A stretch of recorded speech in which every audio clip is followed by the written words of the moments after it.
One day, Raju received a call from an unknown number.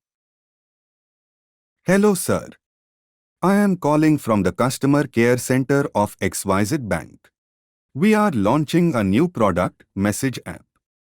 It's a banking facility that provides 24 hours banking services easily through your Message app. You will also receive a gift voucher when you use it for the first time. Please confirm whether is the mobile number registered with Message app. Wow. That is amazing. Yes, this is my message app number. Okay, sir. We have already sent you a welcome message on Message app. Please check. Raju opens his message app and sees a welcome message from a number with the poster of XYZ Bank as its profile picture and the bank's tagline as its status. Please enter the details of your debit card for verification. You do not have to share the details with me but enter it only on the official Message app number.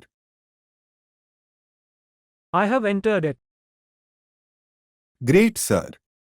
Please wait for 2 minutes. I will update your details.